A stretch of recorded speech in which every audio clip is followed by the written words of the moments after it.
and we are back. We are United by Rice, where we talk about all things AA and THI, and from entertainment to books and beyond. My name is Junko Goda, and I'm here with my co-host.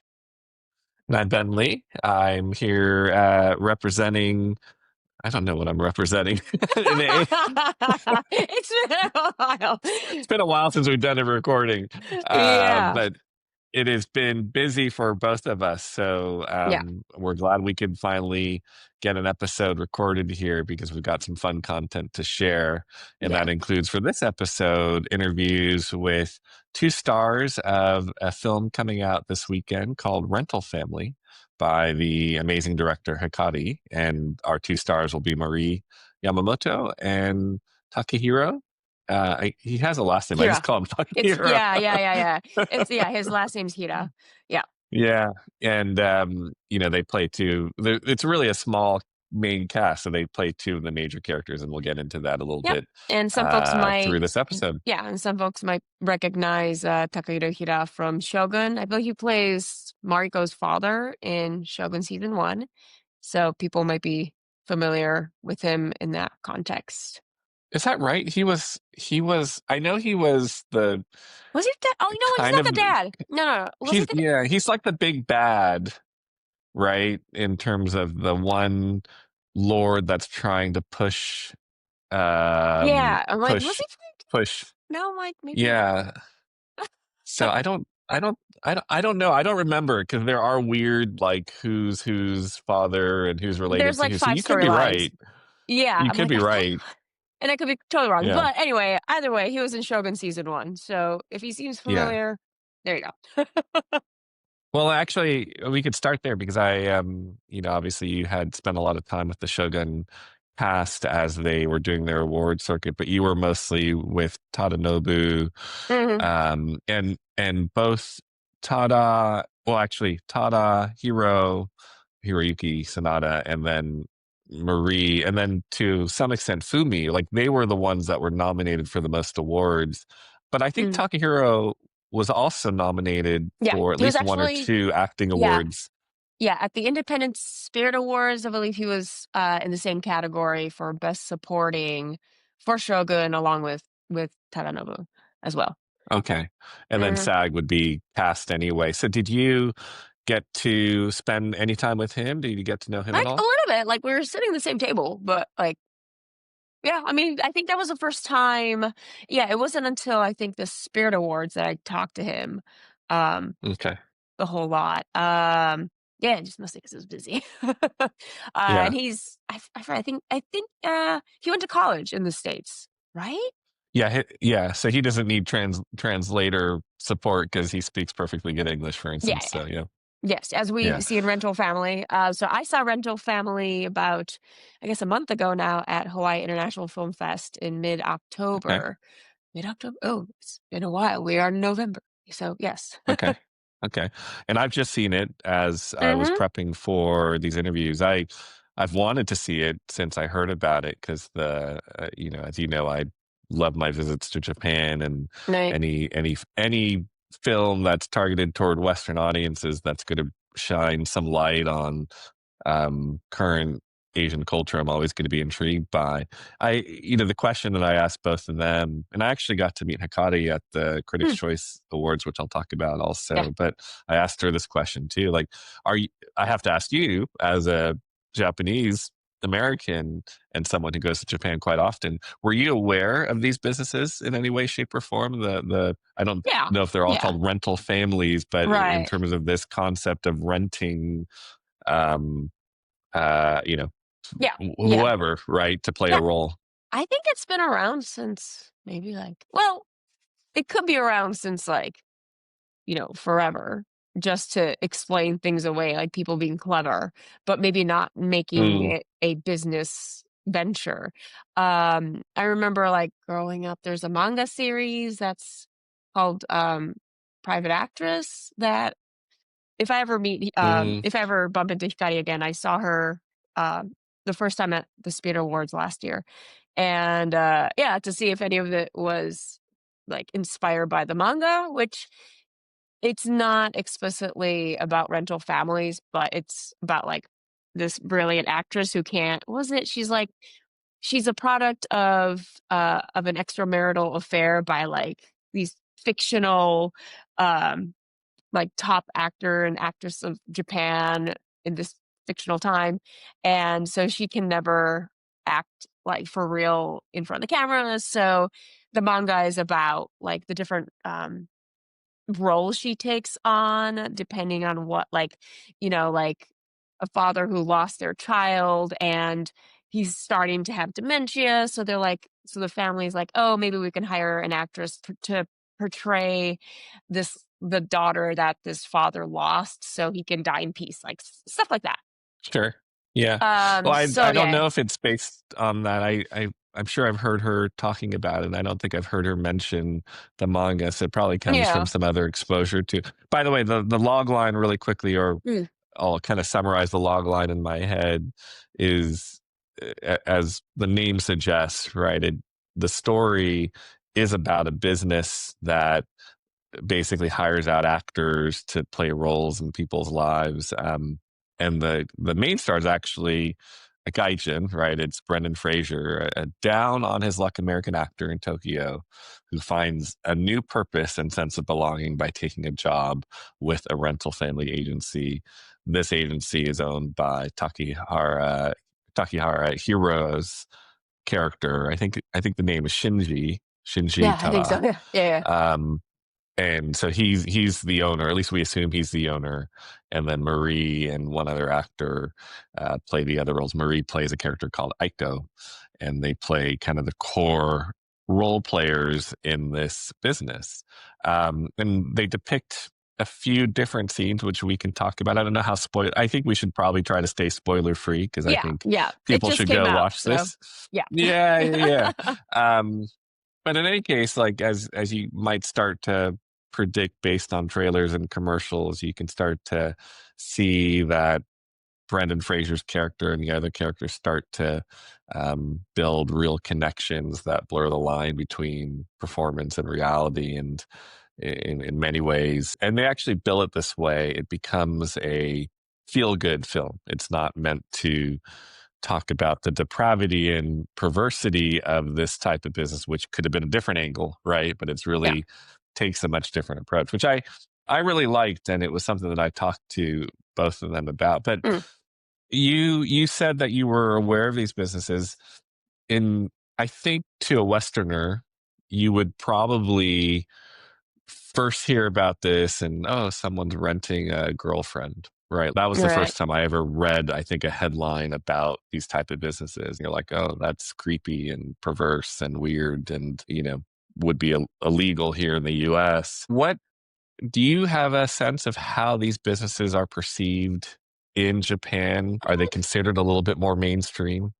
Yeah, I think especially you'll learn with our watchers or listeners, you'll learn at the end of Rental Family, it is kind of a means to an end.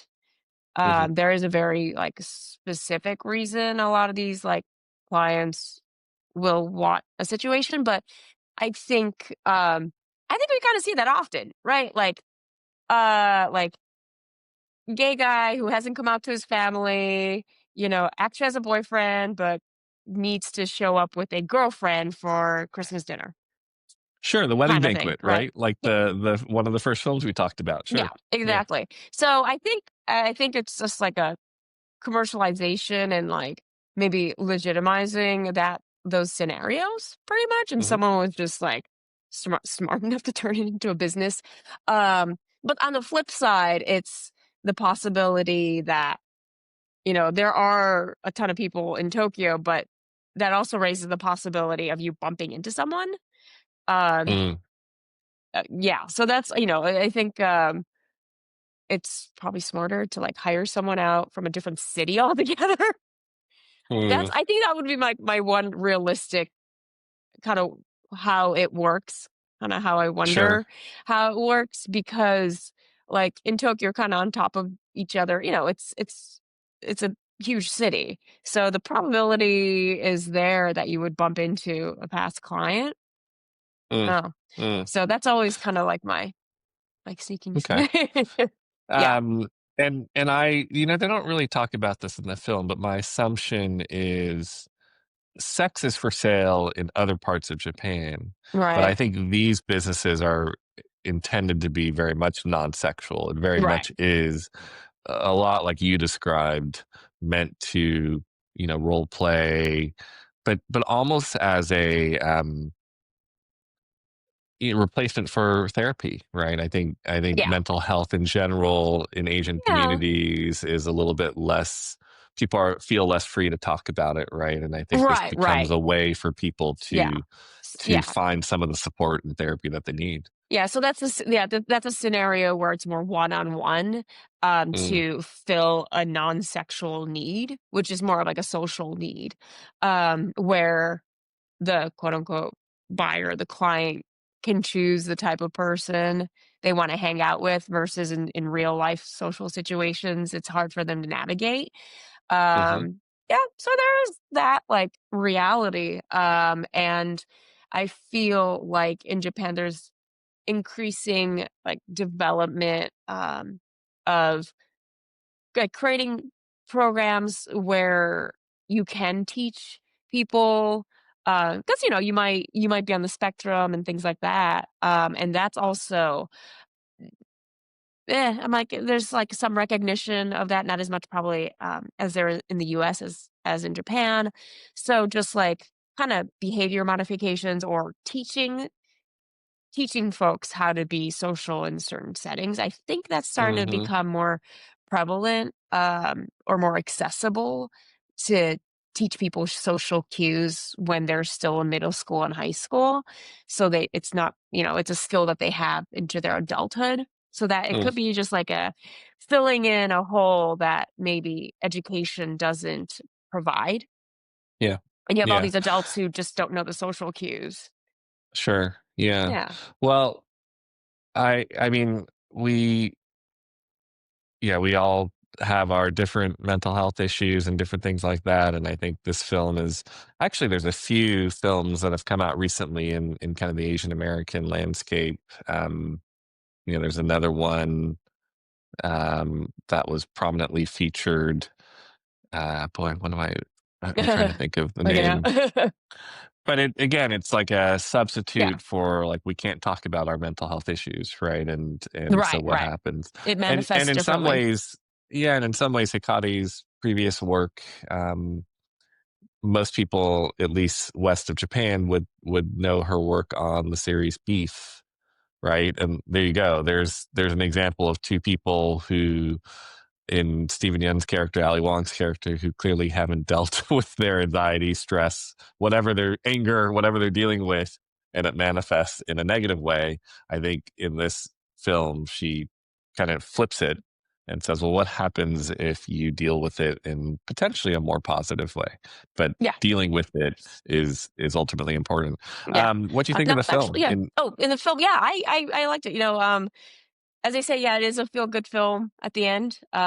Mhm. Obviously, we don't want to have any spoilers. I was Yeah. actually going to jump in and ask you, um, that you saw Hikari at the Critics' Choice. Is it Ah, Critics' yes. Choice AAPI or AAPI Critics' Choice Award So I wish they Association? would make this easier, but Yeah, a it's lot of acronyms. my understanding of the title of the event is it's the Critics' Choice Association celebration of AAPI television and film.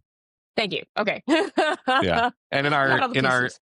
I think in our next episode, I'll break down some of the winners and different things. But Hikari was featured as an honoree.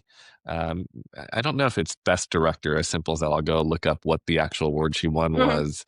Um, but she was, and of course, was present. Marie Yamamoto was there, and then Brendan Fraser actually presented the award to her, and it was very Nice. touching and quite a moment. And so Right. it was a great celebration. So we'll talk Yeah. more about that. But So a lot of rental family going on the last yeah, 2 weeks. yeah. But she's wonderful to talk to. I got maybe 3-4 minutes to talk to her, Oh, good, and good. very stylish hairstyle. Her film, I think her first film. I don't know if it was her first film, but I think the first film that I remember her working on was 37 Yes, Seconds. 37 seconds. Yeah. Yeah. Yeah, and that goes back a few years. So it's really good to see this film hit theaters and with quite a bit of momentum behind it. You know, the studios are really giving it a push. I don't know if they're expecting big box office numbers, but I think they're certainly hopeful that they may contend for some awards. And Yeah, I think it's certainly for possible. sure. It is a feel good movie. I think Brendan Fraser, you know, sometimes I hate to say this, right? Like the one white guy in the film, but Hmm. he is phenomenal in the film. I think purposefully you know, they want to cast someone a little bit of that lost in translation Yeah. type of theme, right? Of introducing the struggling guy into a different Yeah. society. And honestly, I think, since what happened to his, I guess, first half or two-thirds of his career, however you want to frame it, Yeah, and people can look it up, that, he took quite a hiatus from the industry for a while. And when he came back, like, because I think everyone's familiar with him with like not the Scorpion King and Mummy. that Yeah, whole and the Mummy yeah, series. yeah, So he was a very like happy-go-lucky. That's what he sold, right? yeah. Happy-go-lucky, athletic, kind of guy. And when he came back with the whale, I think we saw a completely um, not different. I guess like a deepened human. He came back a very Well, deepened human, I yeah, think. yeah. I mean, I think, you know, it's not PC to talk about, but like he was a young action star, right? And then Yeah, to your point, he took a hiatus and he came back and he isn't a young man anymore, right? And so yeah, is he going to be able to adapt his acting style, or were the chops always there and now he's getting roles to be able to show what he could really do in more dramatic characters like The Whale and of course this film. But I yeah. think Props I to think him. people Yeah. have yeah, and I think people just like him for that story, right? And I think Mhm. where you were going is that it's somewhat autobiographical in that way, right? Like he Mm, hasn't in his real life moved to Japan and worked there, but in you parallel. could Yeah, attach the story of yeah, what happens when a struggling actor is kind of searching for work and what kind of acting work might they find yeah, themselves in, right? yep, That's yep, very reasonable. So, yeah. well, what we're going to do is we're going to play Marie's interview first and then Takehiro second. So they're not together. But I think our listeners will enjoy it because we get to get into some depth with both of them. So everyone go and support the film. We watch a lot of Asian films on this podcast, but I think this is one that I sincerely believe is worth watching. Not that the others haven't been, but I really do think this is in that awards realm and that people will enjoy it. And then for us, don't forget to like and subscribe United by Rice on Spotify, YouTube, iHeartRadio, and then we have our Instagram different accounts to United by Rice podcast being the main one. So thank you all for listening, and we'll be back to talk a little bit more about the Critics' Choice Awards.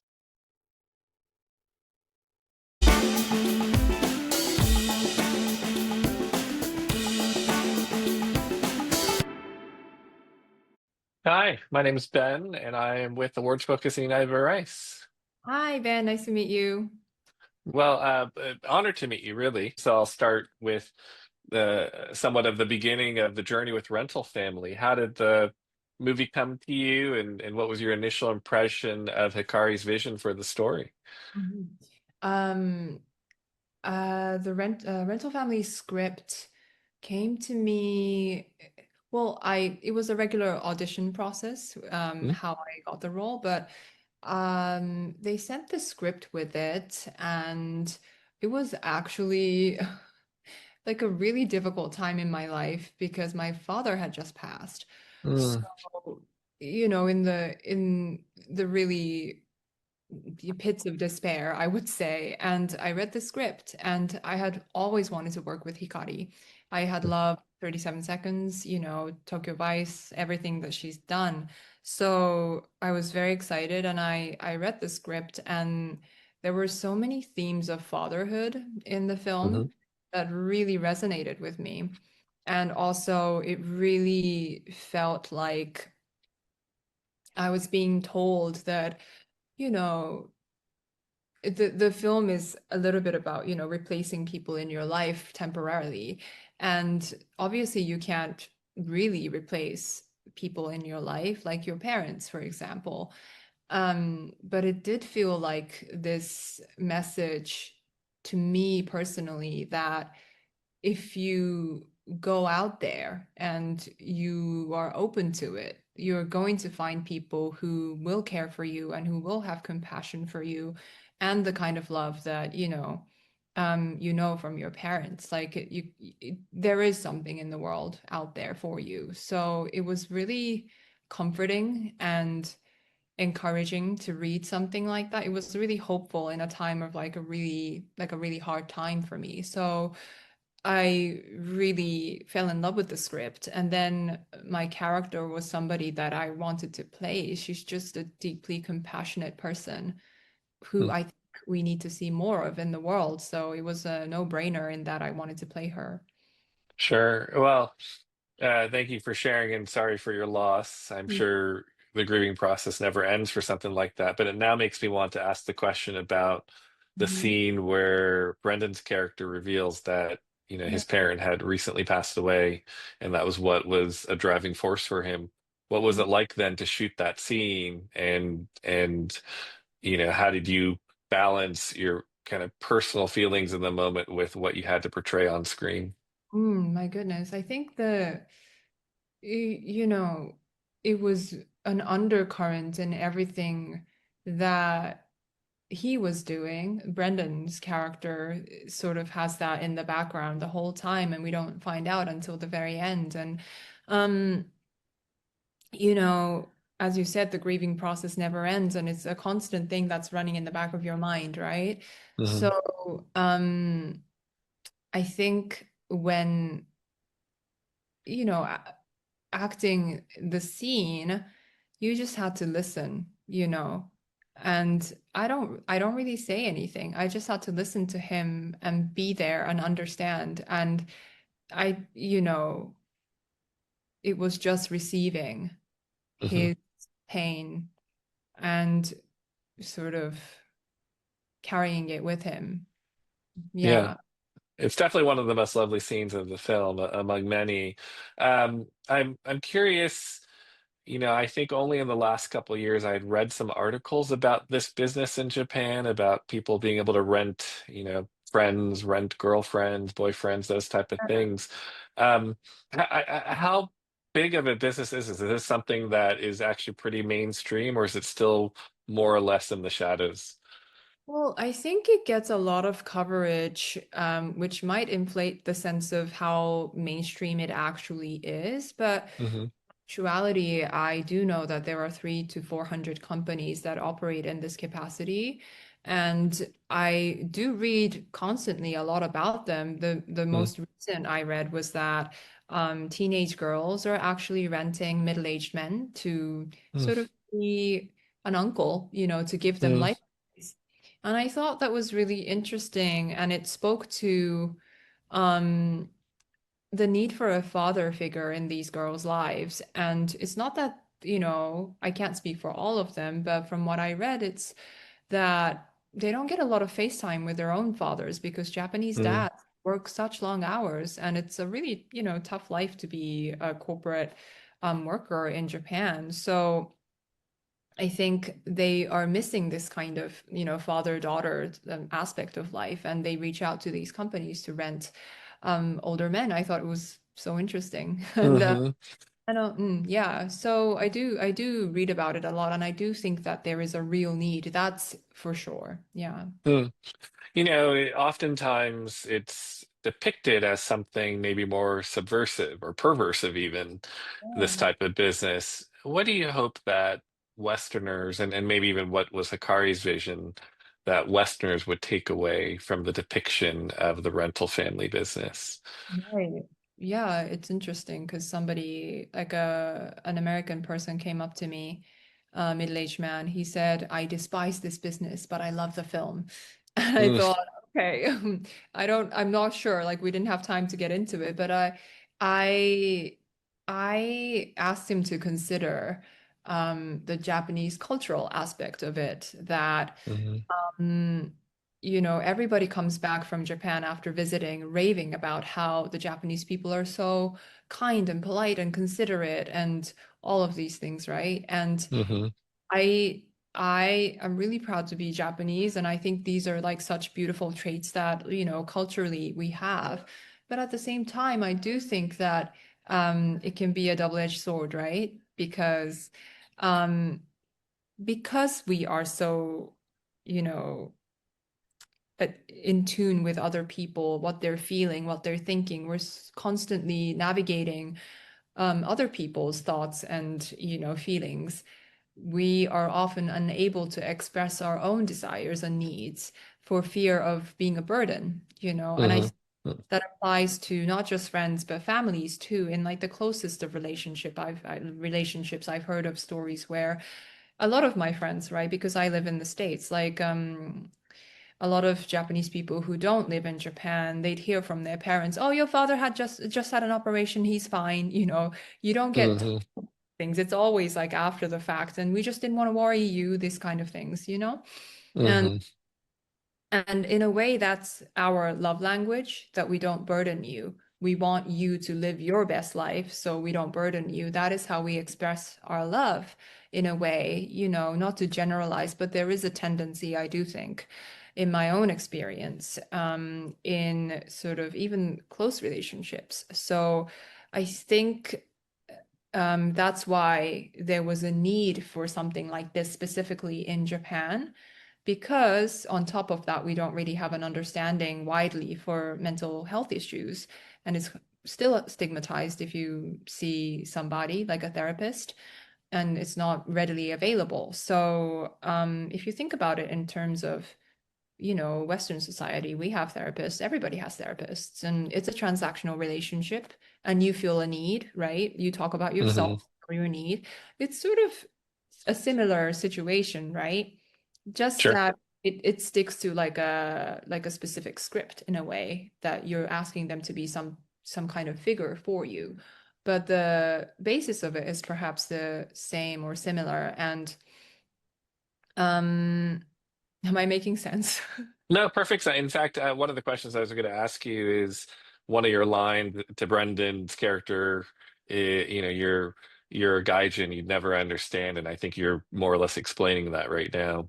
Yeah, yeah, yeah. And I think the not burdening other people is like the hardest part to maybe understand for a Western, Hmm. Western culture, or somebody from the Western culture. I think it's hard to understand that, because why wouldn't want your like closest people to support you during the hardest times? But Hmm. um, I think I think maybe that's like a deeper look into Japanese culture that we can offer through this film, Hmm. because Hmm. everyone's just really trying their best. Like the single mom who lies to the kid, I think people take a lot of issue with that. But like the film does show what it is to be a single mom in Japan. Hmm. Can't even get your Hmm. kid to like a good school because there's so much prejudice against it, right? Sure. So like I think in a very like non-preachy way, this film shows you all the elements, all the social rules and norms that kind of put us in this situation where we have nowhere to go but turn to things like rental family. Yeah. You know, there. There's a lot of backstory, I think, for Brendan's character, but not so much yours. We don't know too much about why Aiko is working there and what the relationship is with the owner, etc. Did you have a backstory written for you, or did you end up kind of creating one for your own performance? Right. There were we shot a lot of things that actually isn't in the film. So there were a lot of things in the script concerning my character, Mm, like every character, it was like everybody's character is like really rich and like textured and like so much backstory. And so I had, excuse me, I had a lot to sort of build on, because there was a scene that I talk about what I used to do before and why I ended up here. Mm, And so this was like a huge piece of the puzzle where I had to kind of start from there because I needed to understand why does she care so much? mhm, Cares to like a psychotic degree about her clients. And so I had to really dig deep to find the motivation for that. And the backstory in the script was that something happened to her and she was an actress. Something happened to her. She couldn't be any longer. So she met Tada during that time and she got recruited to become an actor for this company. mm, And in the end, like people want to be useful, right? Like to have a purpose, I feel, is to be of use to somebody, to be in service of something. I think that's purpose for me. So I think she finds purpose in this job because it's acting for one audience and she feels in real time how she's affecting and she's being useful. So I think she ultimately finds real purpose in this job. But knowing what came before and what happened to her was really crucial because then I thought to myself, oh, I guess nobody was there for her when something happened to her. And there's mhm, need to be there for people so that she can heal herself a little bit in a way, right? Every time she helps someone, it's helping herself. So that's kind of how I connected these things. And then you think it's a little strange that like a seemingly very strong and outspoken woman like this would take on a job like the apology gigs. So there was mhm, that contradiction that I also had to figure out. Why does she allow this to happen? And I realized, it's the most popular service. So she justifies it to herself, saying, if I take one for the team, we get revenue to keep the company going so that I can actually help the people who need this. mm, So it all made sense for me in this way. It was like piecing it together piece by mm, piece. And um yeah, and then playing that scene with like Brendan who at the bar when he says that's not okay, right? It's such a relatable scene for so many people, I think, because mhm. like a lot of like microaggressions or like things that happen to us, I think we like normalize it so that we can carry on with our day, right? Sure. Yep. In this case, you see her trying to protect herself with like wearing a wig and having a costume and telling herself, it's not you this is happening to, I'm okay. But then that facade cracks after she's hit. But Mhm, I think she tries to like, brush it under the rug and all these things. And then Brendan's character comes along, and as he does with every character, he just holds space for people to be themselves and be whatever they need to be in that moment. And he tells her that's not okay. And I think that scene played out so differently because of the level of compassion that he brought. I couldn't hold it in. sure. She Yeah. I just when I read it, I was like, oh, she just like brushes it off, she's fine. But like you can't help but open up to somebody like Brendan Fraser, Right. being Yeah. compassionate And to you. So and yeah. that is the transformation of your character at that point. Yeah.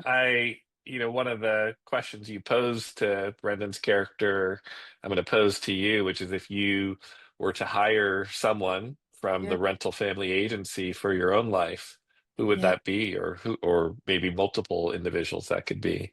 Yeah. I think that I would like to rent a grandmother, which is Mm, apparently popular in Japan. Both of my grandmothers passed away before I was born, so I never got to mm, meet them.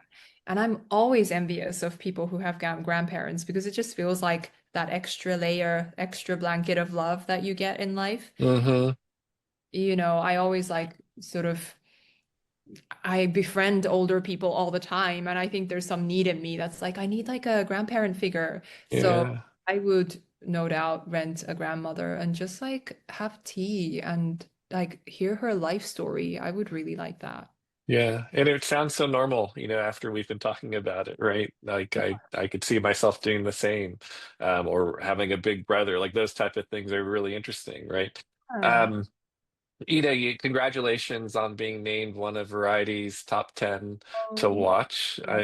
I'm curious what that moment felt like, not only when you heard the news, but then being able to participate in the event and meet the other actors that were selected.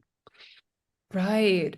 It's, I was asked the question when I went to Newport Film Festival to be part of the, ceremony.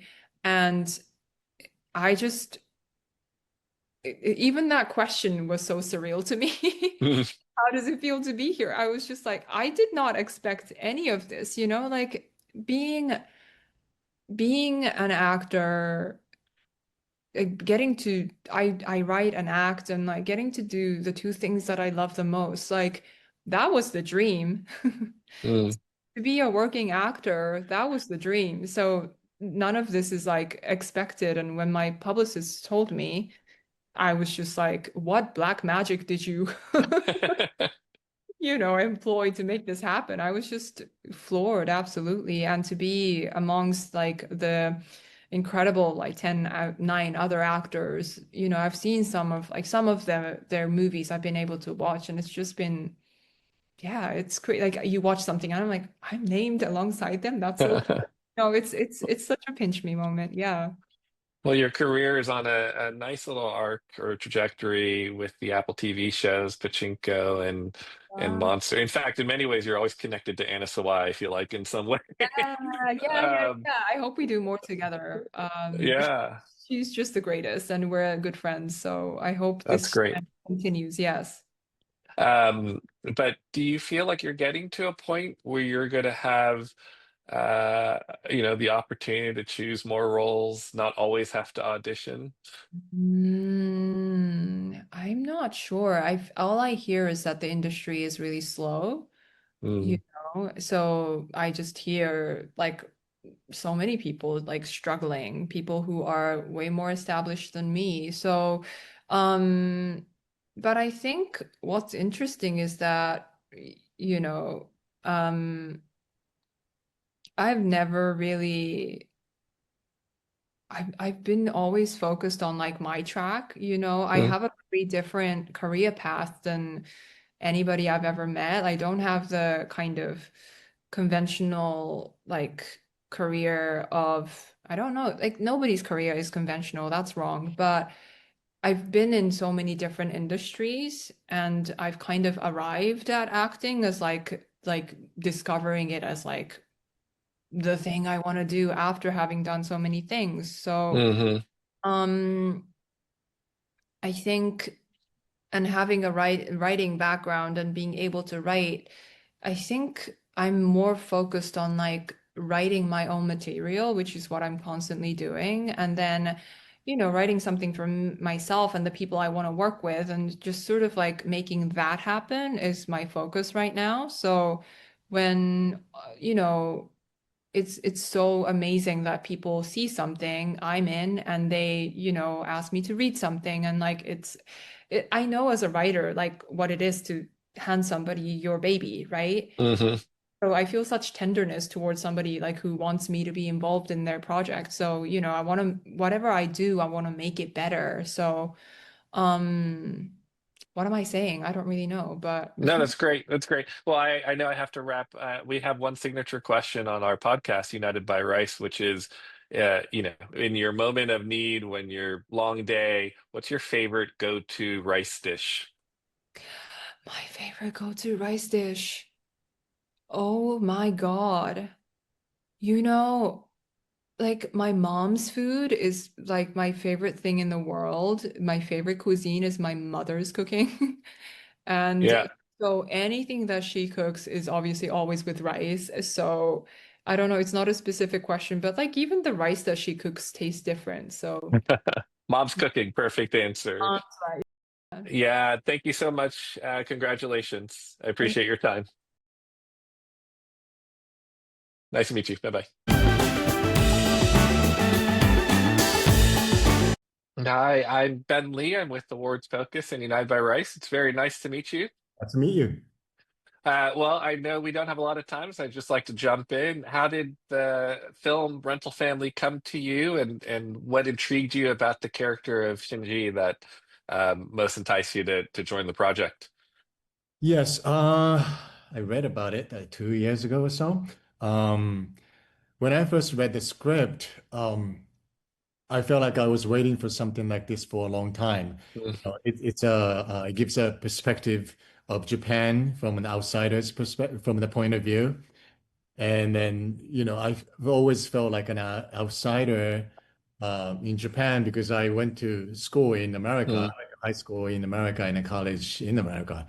And then also always I was, both in love of my home country and also critical of mm, some stuff in what was happening in Japan.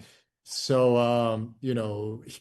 having uh, had the same or similar background, Hikari, did a tremendous job depicting in Japan in that light, and but it brings out the both funny part and also sort of the universal theme in the business like rental family. sure. Now, as a Westerner, I think like a lot of what's going on now, Japan's become very popular to visit, and you learn about some of these businesses or different things like the rental girlfriend or rental business. Is this something that is fairly mainstream? If you're living in Japan, are you very aware that this is around you? Well, I didn't know about the rental family Mm, business, but apparently it's been around for quite some times. And according to Hikari, there were like 300 mm, agencies similar to this in Japan now, maybe more now. But mm. yeah, you can rent a lot of stuff in Japan. Yeah, yeah. But people ask me why, but that really sort of I didn't think about it before, but like doing this press thing, kind of made me think why. But one of the things maybe I have an answer to is that like in a classroom, like in a school, like we weren't trained or taught to like raise our hands and then like Mm, speak up ourselves. But it doesn't mean that we don't have opinions about the mhm, but like we can speak when let's say like a teacher, points at you and it's like, say something, what do you think? And he or she can speak up for what they're thinking. But I think it's like that. Like in Japan, mhm, they are so conscientious of what other people are thinking, or they are trying to read between the lines, or to read the air so much that they're not really like raising their hand to speak up for themselves. But if they were given the opportunity to do so, they feel, liberated to do that. So maybe like rental family, or something like this. If you rent, this the time, and if you rented the other person's full attention for that short period of time, you know they can be themselves. sure. So It's a little maybe bit like therapy, right? yeah, yeah, yeah, exactly. Yeah. Now, we learn a little bit toward the end of the film.